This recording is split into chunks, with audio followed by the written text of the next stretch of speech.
Halo Kedan, Assalamualaikum, selamat datang lagi di channel YouTube Okezin. Di video aku kali ini, aku bakal menceritakan salah satu kasus yang pernah terjadi beberapa tahun yang lalu, yaitu kasus teror bus 1107 atau biasa dikenal sebagai The Canadian Cannibal. Selengkapnya kalian boleh nonton video aku sampai habis. Buat Kedan semua yang belum subscribe, silahkan subscribe dulu ya. Oke, selamat nonton.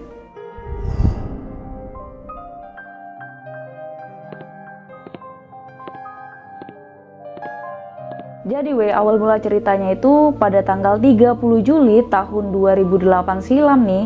Udah lumayan lama lah ya kan. Jadi pada tahun itu ada seorang pria ini bernama Tim McLean. Nah di sini kita sebut aja lah ya kan, si pria ini McLean. Nah si McLean ini dia naik lah ya kan sebuah bus Greyhound.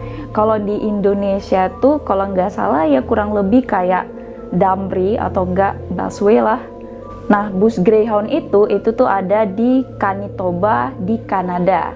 Tapi siapa sangka nih ternyata si McLean inilah yang menjadi salah satu korban dari kasus yang bisa dibilang tuh paling mengerikan lah dan sekaligus nggak masuk akal. Dan bisa dibilang kasus ini tuh udah berhasil menodai sejarah Kanada, karena yang menurut sejarah yang ada ya, Kanada ini bisa dibilang paling tipis lah soal tindakan kriminalitas yang ada di negara itu. Oke kita langsung ke kronologisnya ya. Jadi Tim McLean ini adalah seorang pemuda asal Kanada yang pada saat itu masih berusia 22 tahun. Jadi pada saat itu juga ceritanya nih, menurut fakta yang ada, si McLean ini dia itu lagi mudik pulang kampung ke rumah orang tuanya, karena dalam rangka dia itu baru selesai bekerja di suatu karnaval. Nah waktu itu dia tuh naik dari terminal bus di Edmonton untuk menunjukkan ke kampung halamannya di kota Winnipeg. Dan waktu itu si McLean ini naik bus Greyhound dengan nomor 1170. Nah begitu dia dapat nih bus yang mau dia naiki, bus 1170 tadi, akhirnya dia naik. Setelah dia masuk, dia mulai cari bangku penumpang, dan pada saat itu kebetulan si McLean ini dia tuh dapat tempat duduk yang paling belakang. Dan menurut fakta beritanya, tujuan dia kan dari Edmonton itu ke kampung halamannya itu lumayan sangat jauh.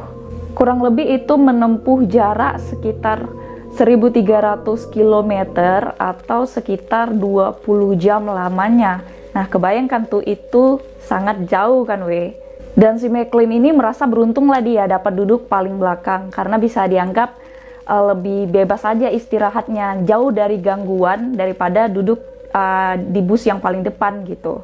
Pada saat itu bus 1170 ini itu tuh berangkat sekitar jam 12 siang. Dan pada jam 7 sore bus itu tiba di Manitoba.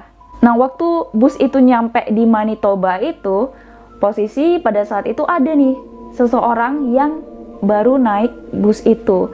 Nah seorang itu masuk, kebetulan seseorang itu tadi milih duduk di samping si Tim McLean ini. Dan penumpang itu adalah seorang pria yang pada saat itu berusia 40 tahun dengan penampilan kepalanya botak, dia pakai kacamata. Karena si McLean ini orangnya nggak ada berpikiran macam-macam, ya udah dia terima aja bahwasanya si pria 40 tahun itu duduk di sebelahnya gitu kan, nggak masalah. Dan itu juga hal yang wajar kan, namanya juga bus gitu. Dan di fakta ini antara McLean dengan pria usia 40 tahun ini benar-benar sama sekali nggak saling kenal ya dan mereka ini nggak pernah bertemu sebelumnya. Karena McLean ini anaknya santai kali ya kan, akhirnya emang dia butuh istirahat, dia kemudian mutusin buat pakai headphone dia untuk nutupin telinga. Setelah itu dia langsung pergi tidur di bus itu dengan posisi duduk di paling belakang tadi. Dan posisi si McLean pada saat itu dia itu tidur dengan senderan ke jendela dan kepalanya juga dihadapkan ke jendela gitu. Tapi ini tuh inti ceritanya, siapa sangka ya kan, pada malam itu ada kejadian yang benar-benar nggak diduga sama si McLean ini dan seluruh penumpang. Dan kejadian yang akan terjadi ini benar-benar udah berhasil ngeguncang seluruh masyarakat Kanada, terutama untuk penumpang bus Greyhound itu sendiri yang dapat trauma yang gak bisa dilupain mereka gitu. Tiba-tiba aja nih gak ada angin, gak ada hujan, gak ada hal apapun, si pria 40 tahun berkepala botak tadi yang aku bilang, dia itu ngeluari sebilah yang langsung dia tancapkan ke leher dan dada si Tim McLean ini. Dan itu kejadian itu tuh berlangsung pada saat si McLean ini lagi tertidur dengan pulas gitu. Nah, kejadian itu dilakukan sama pria 40 tahun ini dengan berkali-kali ya. Di situ juga semua penumpang bus itu menyadari kejadian itu. Otomatis mereka langsung jerit-jerit ya kan, gak karuan. Bahkan sopir busnya juga langsung ketakutan ngelihat itu, yang memutuskan si sopir busnya itu untuk memberhentikan busnya di pinggir jalan. Karena benar-benar pada saat itu si sopir ini nggak mampu buat ngatasi keributan itu, karena kalian tahu sendiri itu bukan keributan yang biasa. Dari situ nih begitu si sopir ini mutusin buat ngeberhentiin busnya lah di pinggir jalan, otomatis semua penumpang langsung tuh mereka turun. Pokoknya di situ nggak ada lah yang sama sekali mikir buat nolong si Tim McLean ini. Nah, apalagi si pelaku juga masih di situ dengan santainya Jadi penumpang ini bener-bener nggak ada yang bisa nolongin si Tim McLean ini. Ya pokoknya kasihan lah si McLean ini nggak bisa ditolong gitu kan ya. Mau nolong juga yang ada nganterin nyawa juga takutnya kan. Pasti semua penumpang berpikirnya kayak gitu. Tapi di antara banyak orang yang ada di dalam bus itu ya kan, yang menjadi penumpang sekaligus sopir gitu kan, ternyata adalah 3 orang dari mereka yang masih kayak memikirkan nasib si Tim McLean ini, barangkali mereka bisa nolong gitu kan. Yaitu orang-orangnya ada sopir sama 2 orang penumpang. Nah, mereka bertiga inilah mutusin buat nolong si McLean ini buat masuk lagi ke dalam bus Greyhound itu. Tapi sayangnya begitu mereka mau nolong nih, tiba-tiba si pria tadi yang si kepala botak ini ngejar si sopir sama 2 penumpang yang mau nolong si Tim McLean ini. Bahkan di antara mereka bertiga nih, itu ada yang terluka akibat sentuhan benda tajam tadi. Ya kalian bayangkan lah ya kan, entah gila entah kayak mana dia si pelakunya ini ya kan. Itu tuh di saat mau nolong si McLean malah dikejar balik sama dia. Otomatis mereka nggak bisa buat apa-apa lagi nih buat si Tim McLean ini. Jadi emang kasihan kali lah si McLean ini. Karena ngerasa nggak berdaya lagi, kayaknya emang nggak bisa lagi nih mereka buat ngebantu si McLean ini. Akhirnya mereka mutusin buat udahlah ikhlasin aja lah si McLean ini. Lagian pada saat itu mereka ngelihat ini si McLean udah banyak noda-noda merah nih di badan dia gitu kan. Otomatis mungkin mereka pikirnya mungkin ini udah nggak ada nyawanya lagi gitu kan. Dan di situ juga mereka mau bantu juga si pelakunya makin menggila gitu, malahan ngejar yang menolong gitu kan. Akhirnya setelah kejadian tadi, mereka yang di luar bus ini itu tuh mereka mikir habis-habisan gimana caranya ngatasi masalah ini gitu kan. Dan di situ dilihat pelaku pria 40 tahun yang kepala botak itu posisi dia masih di dalam bus ya, masih di dalam bus 1170. Akhirnya terlintaslah ide di pikiran mereka ini untuk mutusin ngunci bus itu dari luar. Akhirnya cepet-cepet mereka tutup pintu bus itu. Posisi juga pelaku masih di dalam ya kan sama si McLean tadi. Setelah dikunci nih pintu busnya nih udah dikunci rapet, sama sekali nggak ada raut khawatir, cemas, takut di wajah pelakunya. Jadi pria 40 tahun itu kayak ya udah mau dikunci ya udah santai aja dia di dalam situ gitu. Bahkan setelah itu ada kejadian yang bener-bener gak bisa dilupai orang-orang pada saat itu, alias saksi mata gitu kan.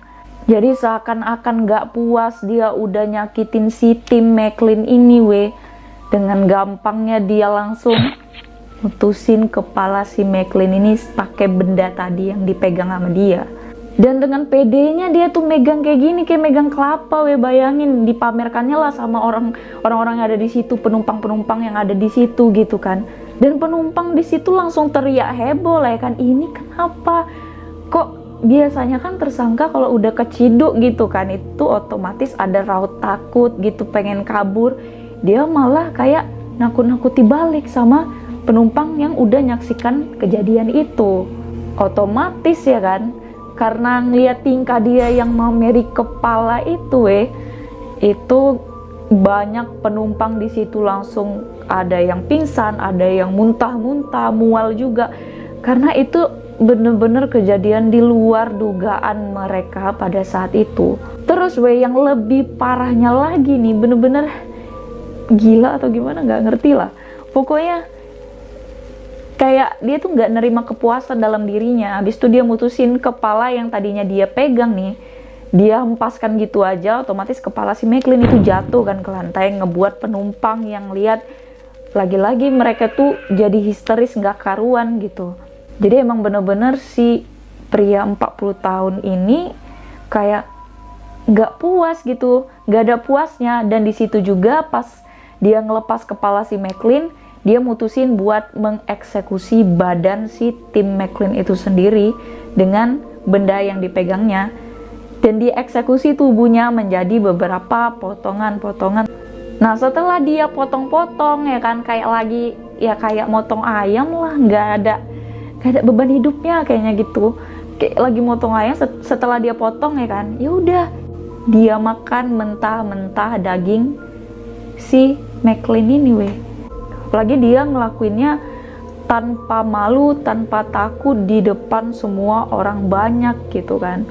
Akhirnya setelah kejadian itu sekitar jam 8.30 itu polisi mulai datang lah ke TKP gitu.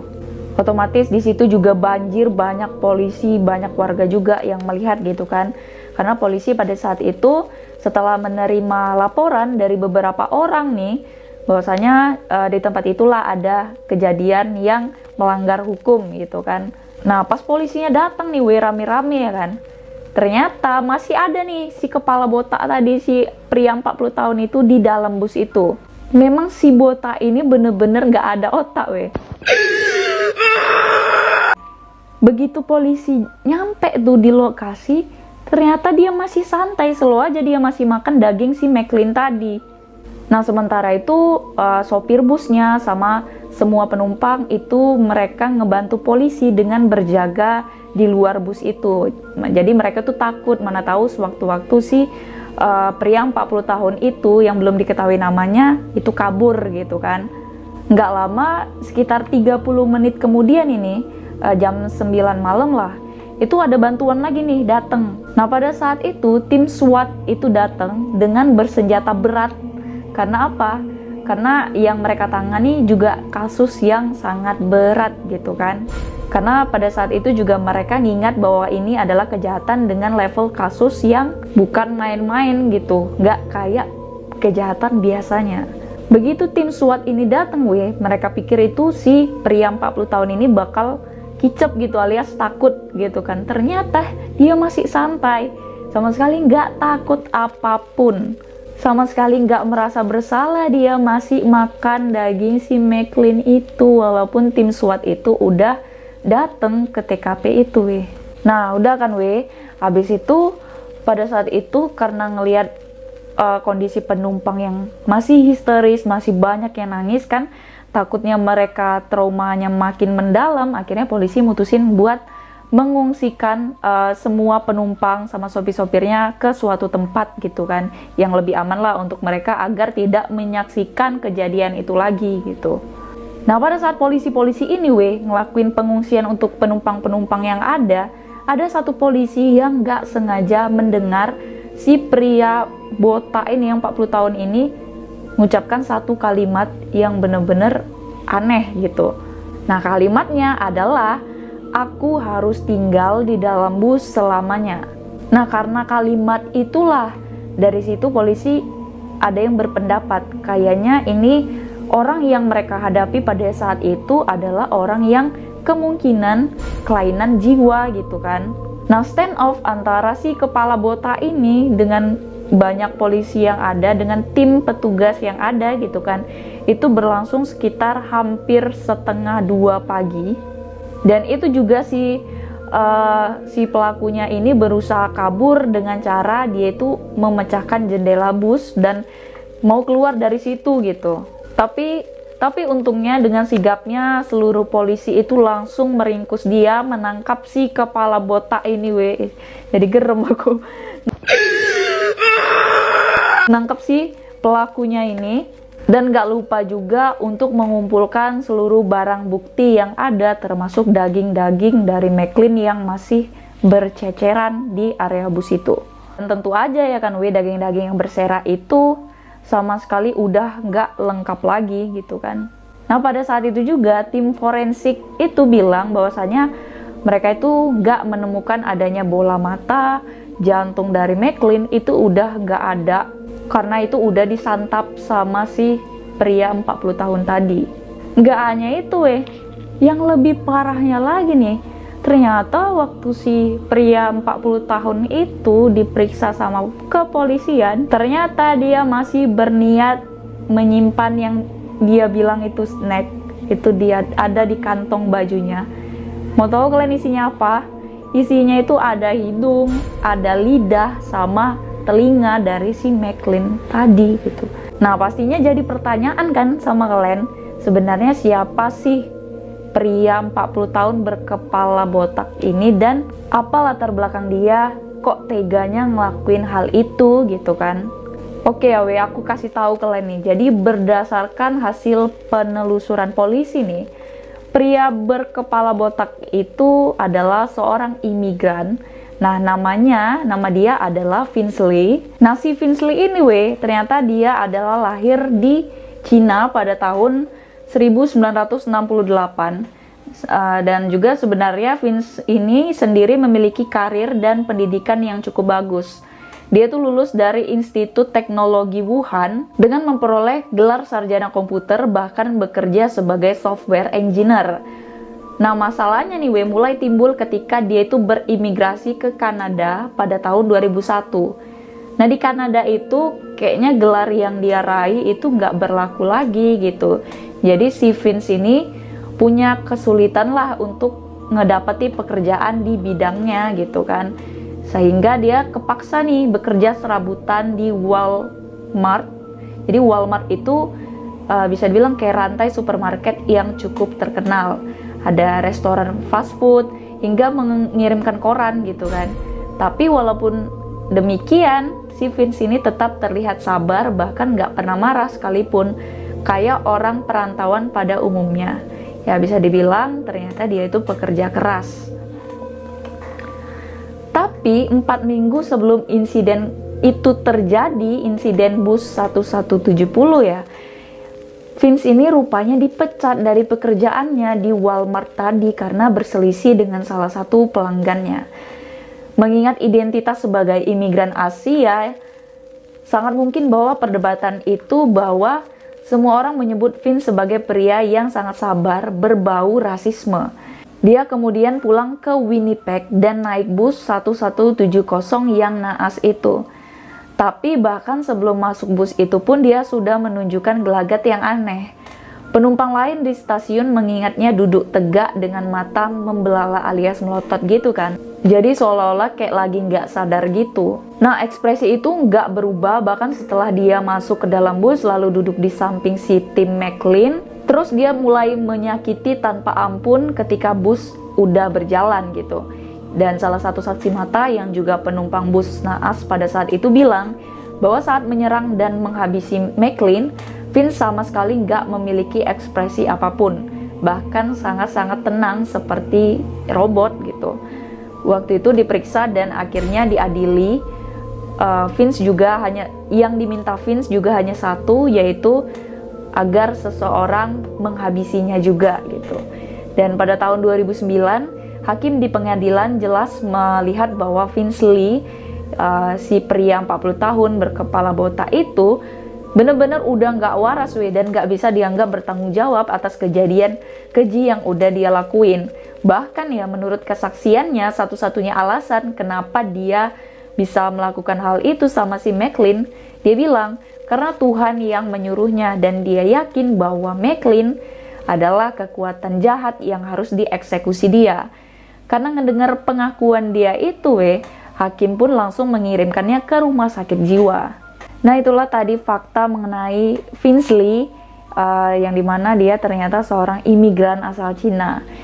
Dan perlu kalian ketahui lagi nih ternyata nggak hanya si McLean korban yang jatuh akibat kejadian yang nggak mengenakan pada malam itu.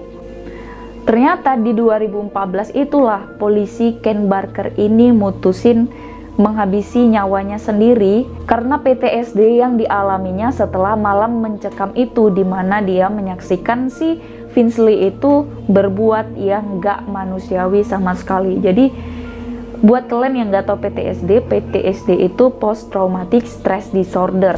Nah, polisinya aja sampai kena mental gitu kan, apalagi orang-orang biasa gitu, rakyat penumpang-penumpang biasa itu yang menyaksikan hal itu. Pastinya itu jadi trauma bagi hidup dia ke depannya gitu kan.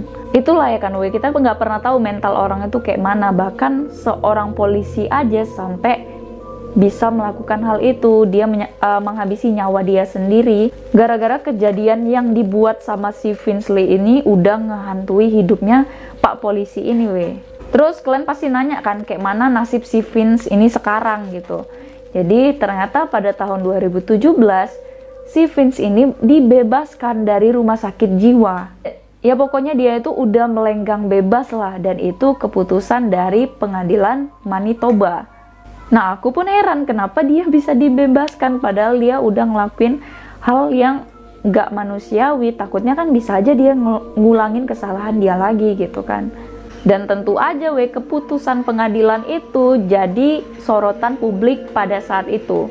Dan jelas itu dapat tentangan sama dapat protes gitu kan dari masyarakat Kanada pada saat itu. Tapi apa boleh buat ya kan, setelah diperiksa ternyata dia memang memiliki penyakit jiwa gitu Dan sejauh pengamatan mereka-mereka yang ada di rumah sakit pada tahun 2017 itu, si Vince Lee ini memang dinyatakan sudah sembuh. Tapi mau gimana pun juga ya kan, mau kayak manapun, yang jelas masyarakat marah lah karena si Vince Lee ini udah dibebaskan.